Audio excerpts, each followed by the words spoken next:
मैं सामान्य किसान परिवार में से आता हूँ। मेरा छोटा सा गांव है।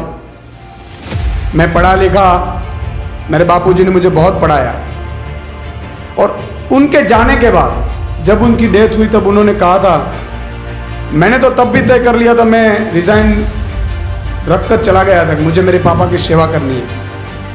लेकिन उस दिन एक दिन उन्होंने मुझे कहा, तुझे वापस जाना है, गांव से तुझे वापस अहमदाबाद जाना है। मैंने कहा कि मैं बापूजी जाऊंगा, मैंने रिजाइन रखा है, वो एक्सेप्ट नहीं किया है, मैं छुट्टी पे हूं। जब उनकी देहांत हुई तब उन्होंने कहा कि तुझे वापस जाना है, मुझे वचन दे। मैंने उनको वचन दिया था कि मैं वापस जाऊंगा, मुद्दों की पत्रकारिता करूंगा, और आज मैं उनको मिस करता हूं।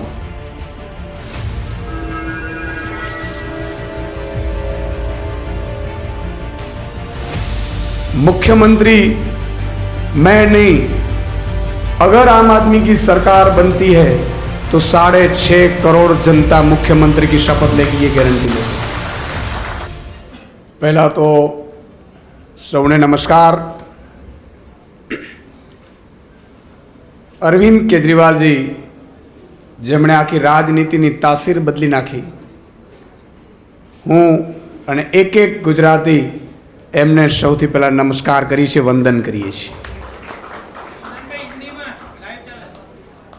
तो हाँ, देखिए जिस तरह से अरविंद केजरीवाल जी राजनीति बदलने के लिए निकले, मेरे जैसे छोटे किसान परिवार का बेटा आज अरविंद जी की राजनीति में इतनी बड़ी जिम्मेदारी का एहसास करवाते हैं, ये अपने आप में बहुत बड़ी बात है। अरविंद जी नो फोन आयो कि सुदान आपको राजनीति में आना चाहिए। मैंने कहा कि साहब, मैंने तो जिंदगी में मेरे कोई परिवार में सरपंच तक नहीं बना है, और राजनीति में क्यों? तब अरविंद जी ने कहा कि देखो, अगर आप शो चलाते हो, आप आवाज तो उठाओगे, लेकिन ये निर्भर सिस्टम आपको वो काम करके नहीं देगी जो करना चाहते हैं, इसलिए सिस्टम में जाना पड़ेगा। अरविंद जी ने कहा कि देखो, अगर मैं राजनीति में नहीं आता तो आप मुझे बताओ कि क्या दिल्ली की अच्छी स्कूलें होती? आप एक बार स्कूलें देख लीजिए, मोहल्ला क्लिनिक देख लीजिए। मैंने देखा भी, वहां जाकर देखा, और तब मैंने तय किया कि ठीक है, मैं राजनीति में आना नहीं चाहता हूं। राजनीति हर हमेशा अच्छे लोगों की मजबूरी होती है, राजनीति शौक नहीं होता है।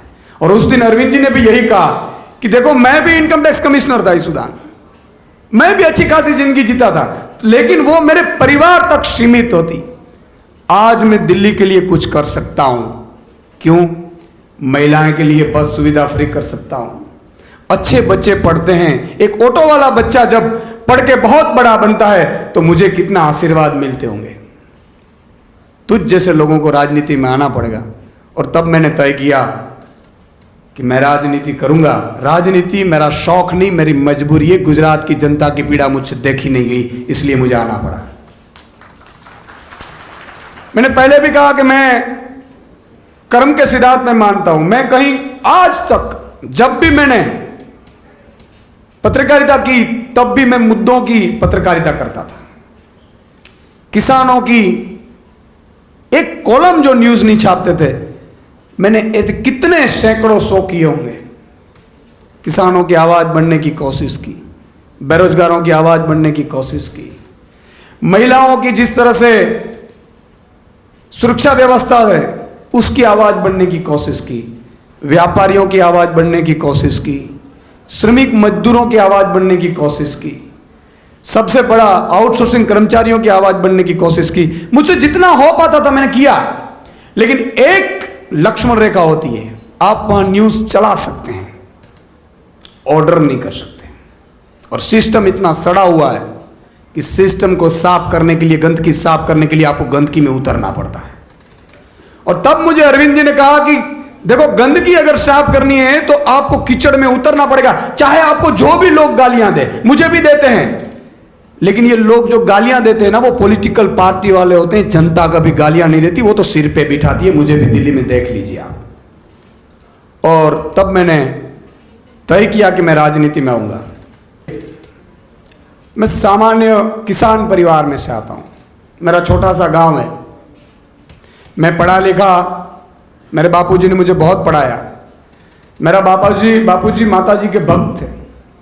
नवरात्रि के 9 दिन वो पूरे माताजी के मंदिर में बैठकर दिया जलाकर 9 दिन सालों से प्रार्थना करते थे। और उनके जाने के बाद जब उनकी डेथ हुई तब उन्होंने कहा था, मैंने तो तब भी तय कर लिया था, मैं रिजाइन रखकर चला गया था, मुझे मेरे पापा की सेवा करनी है। लेकिन उस दिन, एक दिन उन्होंने मुझे कहा, तुझे वापस जाना, गांव से तुझे वापस अहमदाबाद जाना है। मैंने कहा कि मैं बापूजी जाऊंगा। मैंने रिजाइन रखा है, वो एक्सेप्ट नहीं किया है, मैं छुट्टी पे हूं। जब उनकी देहांत हुई तब उन्होंने कहा कि तुझे वापस जाना है, मुझे वचन दे। मैंने उनको वचन दिया था कि मैं वापस जाऊंगा, मुद्दों की पत्रकारिता करूंगा। और आज मैं उनको मिस करता हूं, लेकिन उनका आशीर्वाद मेरे पे हर हमेश है। माँ मोगल माँ, कामई माँ, सोनल माँ और द्वारकाधीश का आशीर्वाद मेरे पे। मुझे पता नहीं दोस्तों, लेकिन कोई ऐसी अदृश्य शक्ति है जो मुझे सपोर्ट कर रही है। मैं साधारण सा लड़का हूं। मैंने कहा कि पत्रकारिता आने के बावजूद एक शो इतना चले कि लाखों लोग आपको प्यार करें, ये कभी हो नहीं सकता, लेकिन ये हुआ। लेकिन सबसे बड़ी बात मुझे अरविंद जी में ये लगी कि उन्होंने जो राजनीति करने के नहीं, बदलने के आए हैं। आज मैं और गोपाल भाई और सब जो आज योद्धा जुड़े हैं, मान साहब है, यहां सब बैठे हैं। अब देखो, सब के सब, अल्पेश भाई है, मनोज भाई है, गुलाब भाई है, युवराज है, राजू भाई है, किशोर काका है, सबके सब, जगमाल भाई, सब आम आदमी हैं। और आम आदमी को ये 32-33 साल का हमारे प्रेसिडेंट है गोपाल भाई। हिंदुस्तान में एक ऐसी पार्टी होगी गुजरात में जो 32 साल के युवा को अध्यक्ष बनाती है। मैं अरविंद केजरीवाल जी की राजनीति को सलाम करता हूं। ऐसा नहीं था कि मेरे पास और भी राजनीति के लोग नहीं आए होंगे, लेकिन मैंने कहा कि राजनीति मेरी मजबूरी है, राजनीति शौक नहीं है। मैंने अपना सब कुछ छोड़कर गुजरात की जनता के लिए आया हूं। और मैं गुजरात की जनता को ईश्वर की साक्षी में एक वादा करता हूं कि मैं, जब तक मेरे इस शरीर में प्राण है, मैं आपकी सेवा करता रहूंगा। ये मेरा वादा है आपसे। मैं अपनों के लिए नहीं आया हूं, मेरे परिवार भी बैठे हैं। जब उनको भी पता नहीं था मैं राजनीति में जा रहा हूं, 2 दिन तक मैंने उनको मनाया कि देखो, मैं 39 का हो गया हूं, मेरे पास 20 साल है। 20 साल के बाद, 60 के बाद अगर एक दिन भी कोई जीता है ना, तो मैं मानता हूं कि वो बोनस है। ईश्वर बार बार मनुष्य अवतार नहीं देता है। इस धरती पर हम आए, कुछ कर कर जाना है। मैंने उन लोगों को कहा कि अगर मुझे कुछ हो जाता है तो आप क्या करोगे? उससे अच्छा है मुझे जनता के सेवा के लिए अनुमति दीजिए। मैं किसानों की, बेरोजगार युवाओं की, इनकी पीड़ा मुझे देखी नहीं जा सकती। मैं रात में दोस्तों, किसान जब आते थे मेरे स्टूडियो पे, 50-50, 100-100 लोग डेली आते थे, छोटी छोटी समस्याएं लेकर। सब तो मैं करवा नहीं सकता था, सरकार थी दूसरी, लेकिन रात को कभी मैं रो पड़ता था। मैंने रात को, मेरे पेन और बुक मेरे पास रहती थी। रात को 3-4 बजे जब मैं उठ जाता था तो मैं लिख लेता था, एक पॉलिसियां लिखता था। Health policy, education policy, anti corruption policy, agriculture policy, किसानों के लिए क्या कर सकते हैं, ये मैं लिखता था। और मैंने पॉलिटिकल पार्टियों को भी बोला कि ये आप लागू करिए। कोई ने नहीं माना। तब मुझे लगा कि जब अरविंद जी का फ़ोन आया कि सुदान, तेरी गुजरात के वासियों इंतज़ार कर रहे हैं आप जैसे लोगों की, और हम अगर अच्छे लोग राजनीति में नहीं गए ना तो ये लोग लूट लेंगे। मैं किसानों को वादा करता हूं कि आपका भाई आपके लिए अब तक टीवी में आवाज उठाता था। अगर ईश्वर ने कहा, ईश्वर ने चाहा, माताजी ने चाहा और एक किसान पूरे गुजरात के एक हो गए और आपने वोटिंग की, व्यापारियों आपको भी मैं कहता हूं, आपने व्यापारी बनकर वोटिंग की, बेरोजगार युवाओं अगर बेरोजगार युवा बनकर वोटिंग की, महिलाएं, माता बहन बेटियां अगर माता बहन बेटियां बनकर दोनों पक्ष को भूलकर आम आदमी के लिए वोटिंग की, मैं आपको आश्वासन देता हूं कि 75 साल में अगर गुजरात में कुछ नहीं हुआ है, अगर ये 5 साल में अरविंद जी की अगुवाई में जो कर ना दिखाऊं तो मैं राजनीति छोड़ दूंगा। आपको मैं ये गारंटी देता हूं। मेरे लिए कभी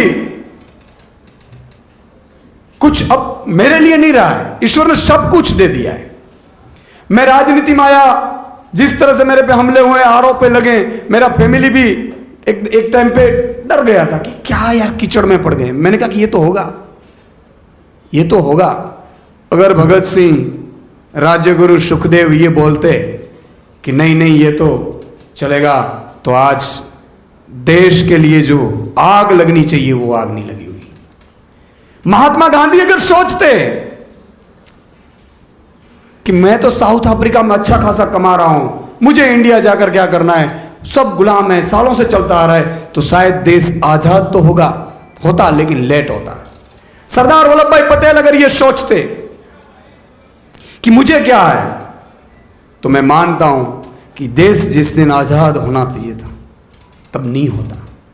इसलिए मैं सबका आभारी हूं, जिसने वोटिंग की उसका भी आभारी हूं। लेकिन मेरी एक प्रार्थना है, मुख्यमंत्री मैं नहीं, अगर आम आदमी की सरकार बनती है तो 6.5 करोड़ जनता मुख्यमंत्री की शपथ लेगी, ये गारंटी लेगी।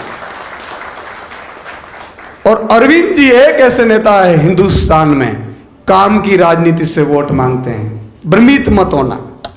अरविंद जी को गालियां देते हैं, मुझे गालियां देते हैं, गोपाल भाई को देते हैं लोग, पॉलिटिकल पार्टी वाले, उससे कोई फर्क नहीं पड़ रहा है। लेकिन मैं आम जनता को एक हाथ जोड़कर विनती करता हूं, किसानों को हाथ जोड़कर विनती करता हूं, आपको बिजली नहीं मिल रही है, पानी नहीं मिल रहे हैं, भाव नहीं, दाम नहीं मिल रहे हैं, एक बार मौका दीजिएगा। अगली दिवाली अगर आपको दाम नहीं मिले ना तो लात मारकर आम आदमी पार्टी को निकाल देना, ये मेरा वादा है आपके पास। व्यापारियों को जिस तरह से डराया जाता है, परेशान किया जाता है, छोटे उद्योगों को, मुझे पता है जीपीसीबी से नोटिस जाए, फिर पॉलिटिकल पार्टी वाले बोलते हैं नोटिस आया है, सेटिंग कर दूं क्या। मैं उद्योगपतियों को, छोटे उद्योगपतियों को गारंटी देता हूं, आपने अगर गलत नहीं किया ना तो किसी की ताकत नहीं आपको नोटिस भेज सके, ये जिम्मेदारी हमारी रहेगी साहब। देखो व्यवस्था कैसी होनी चाहिए। आज अमेरिका, जापान, ये देश आगे क्यों है? हम 75 साल से हम ये भुगत रहे हैं, गरीब है, 80 करोड़ जनता गरीब है देश की। क्यों दोस्तों? इसलिए है कि अगर मैं पॉलिटिकल सत्ताधीश पार्टी में हूं, उसको सपोर्ट करता हूं, तो चाहे मैं जितना भी चाहे गलत काम कर लूं, करप्शन कर लूं, मुझे कोई ईडी इनकम टैक्स नहीं आता है। अगर मैं विपक्ष में हूं, कुछ भी ना करूं तो भी ईडी इनकम टैक्स उठाकर ले जाते हैं। सिस्टम ऐसी नहीं होनी चाहिए। अरविंद जी और हम वादा करते हैं आपको, गुजरात की जनता को, कि अगर आप सच्चे होंगे तो आप हमारे खिलाफ भी होंगे ना, तो भी कोई ऑफिसर औकात नहीं है आपको डराने के लिए आपके घर पे आए, दुकान पे आए। और आप अगर गलत होंगे तो मेरा भाई भी होगा ना, या आम आदमी पार्टी का कोई मंत्री भी होगा ना, वो भी जेल में होगा। ऐसी कानून व्यवस्था लाएंगे। लेकिन एक बार भ्रमित होने से पहले एक बार ये सोच लीजिएगा, दूसरी पार्टियां ने क्या किया है आपने देख लिया है। आज मैं आह्वान करता हूं पूरे गुजरात को, भाजपा के पन्ने प्रमुख को आह्वान करता हूं, कांग्रेस के कार्यकर्ताओं का आह्वान करता हूं कि एक बार हिंदुस्तान में गुजरात से बहुत बड़ा बदलाव होने जा रहा है। आप इसका सहभागी बनिए। अभी देखो मोरबी में जो दुर्घटनाएं हुई, मैं ये मान रहा हूं कि दुर्घटना हुई, उसके बाद कार्यवाही क्या हुई? सूरत में तक्षशिला कांड हुआ, 22 बच्चे जिंदा जल गए, कार्यवाही क्या हुई? मैं ये मान रहा हूं कि अगर भाजपा को वोट देंगे तो आप मानकर चलना कि आप भी उस पाप के भागीदार हैं जो इन्होंने कांड किए हैं। इसलिए मैं सबको आह्वान करता हूं, आज इस बार पार्टी भूल जाइए, आपके बच्चों के लिए वोट करना, आपके भविष्य के लिए वोट करना, और एक मौका ही मांग रहे हैं 5 साल में, और क्या है? 75 साल तो दे दिए, 5 साल और उनको दे देंगे तो कोई फर्क नहीं पड़ेगा उनको। लेकिन अरविंद जी हिंदुस्तान में एक ऐसे नेता है, मैं आपको बताना चाहता हूं, आज मैं उनका कायर क्यों हूं। वो मेरे सिर्फ ना ही गुरु हैं, पॉलिटिकल गुरु सिर्फ नहीं है, मेरे बड़े भाई है, मेरे परिवार जैसे। उन्होंने 2015 में कहा था दिल्ली वासियों को, मुझे एक मौका दीजिए, अगर अच्छा काम ना करूं तो मुझे निकाल दीजिएगा। 2022 में हिंदुस्तान में एक ऐसा नेता था, उन्होंने कहा कि मैंने आपके बच्चों के लिए, आपके लिए अच्छा काम किया हो तो मुझे वोट देना, बाकी दूसरी पार्टियों को दे देना। कौन कहता है साहब? और अगर हमने काम की राजनीति को वोट नहीं दिया ना, तो अरविंद जी से दोबारा कोई नेता काम की राजनीति को लेकर वोट मांगने नहीं आएंगे, अपने को झगड़ा कर वोट ले लेंगे। तो मेरी आपसे विनती है पूरे गुजरात वासियों से कि काम की राजनीति के नाम पर पहली बार ये नई राजनीति होने जा रही है। आपके अच्छे बच्चों को लेकर स्कूल बनाना, अस्पताल बनाना, ये सब काम 5 साल में इतना करेंगे। भगवत मान साहब देखिए, 7 महीने के अंदर यहां वोट मांगते हैं तो काम पे वोट मांगते हैं कि मैंने 49 लाख पंजाब वासियों का अगर लाइट बिल, बिजली बिल 0 कर दिया है तो मुझे वोट देना। ये होती है काम की राजनीति, ये आम आदमी की, अरविंद केजरीवाल जी की राजनीति है। और दूसरी पार्टी वाला आएंगे, बोलेंगे मैं आपकी कास्ट का हूं इसलिए वोट दे। लेकिन एक बात आप तय कर लेना, आपकी कास्ट का होगा तो पहली मार्च से बिजली बिल देने नहीं आएगा, आपका भाई भी नहीं आएगा। एक हिंदुस्तान में एक ऐसी पार्टी, आम आदमी पार्टी, कि जो आपकी महंगाई में भी राहत दे सकती है। तो मेरी विनती है, हाथ जोड़कर मैं शुक्रिया अदा करना चाहता हूं फिर से अरविंद केजरीवाल जी का, कि आप जैसे नेताओं ने पूरे देश की राजनीति बदल दी। मेरे जैसे किसान, छोटे के गोपाल भाई जैसे छोटे परिवार में से आने वालों को आपने बहुत बड़ी तक दिए। मैं आपको यहां से विश्वास दिलाता हूं, यकीन दिलाता हूं, जब तक मेरे जीवन में प्राण है तब तक सुदान गढ़वी वफादारी से गुजरात की जनता के लिए काम करेगा, मैं आश्वासन देता हूं आपको। और गुजरात की जनता के लिए चाहे मुझे गोलियां खानी पड़े, मेरे पे हमले हुए, आरोप लगे, जो भी है, गोलियां खानी पड़े मैं खाऊंगा, लेकिन गुजरात की जनता के लिए हम एकजुट होकर काम करेंगे। जय हिंद, वंदे मातरम।